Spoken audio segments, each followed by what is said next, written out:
நாமக்கல் மாவட்டம் வெப்படை அருகே மனநலம் பாதிக்கப்பட்டதாக கூறி வயது முதிர்ந்த தாயை பெற்ற மகனே சங்கிலியால் கட்டி வைத்த சம்பவம் பெரும் அதிர்வலைகளை ஏற்படுத்தியுள்ளது. மூதாட்டியை மீட்ட போலீசார் இளைய மகனுடன் அவரை அனுப்பி வைத்துள்ளனர். பெற்ற தாயை சங்கிலியால் கட்டி வைக்கும் அளவுக்கு நடந்தது என்ன?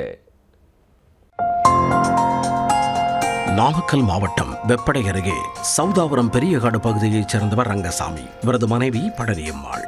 இவர்களுக்கு தங்கவேல் மற்றும் சண்முகம் என்ற 2 மகன்கள் உள்ளனர். ரங்கசாமி பல வருடங்களுக்கு முன் மனைவி பழனியம்மாளை பிரிந்து சென்றுவிட்ட நிலையில் மூத்த மகன் தங்கவேல் தாயார் பழனியம்மாளுடன் வசித்து வருகிறார். இளைய மகன் சண்முகம் 25 ஆண்டுகளுக்கு முன் கோவையில் குடும்பத்துடன் குடியேறி வசித்து வருகிறார். இதனிடையே சகோதரர்களிடையே சொத்து பிரிப்பதில் தகராறு இருந்து வருகிறது. இந்நிலையில் 80 வயதான பழனியம்மாளுக்கு மனநலம் பாதிக்கப்பட்டதாக கூறி அவரை வெளியே செல்ல விடாமல் மூத்த மகன் தங்கவேல் தோட்டத்தில் உள்ள ஒரு ஒதுக்குப்புறமான இடத்தில் வைத்து சில மாதங்களுக்கு முன்னர் சங்கிலியால் கால்களில் கட்டுப்பட்டுள்ளார்.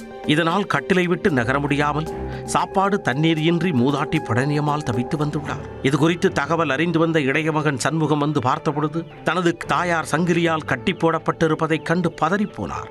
உடனே இது குறித்து காவல்துறையினருக்கு தகவல் தெரிவித்ததை அடுத்து சம்பவ இடத்திற்கு விரைந்து வந்த வெப்படை போலீசார் சங்கிலியை அகற்றி மூதாட்டியை விடுவித்தனர். தொடர்ந்து அவரை மருத்துவமனைக்கு அழைத்துச் செல்லுமாறு இளைய மகனுக்கு அறிவுறுத்தினர்.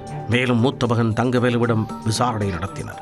மூதாட்டி மனநலம் பாதிக்கப்பட்டிருப்பதால் அடிக்கடி வீட்டை விட்டு வெளியே சென்று அருகில் உள்ளவர்களை அசிங்கமாக திட்டுவதாகவும் கல்லெடுத்து வீசுவதாகவும் பிச்சை எடுப்பதாகவும் கிராம மக்கள் பலர் குற்றம் சாட்டியிருக்கின்றனர்.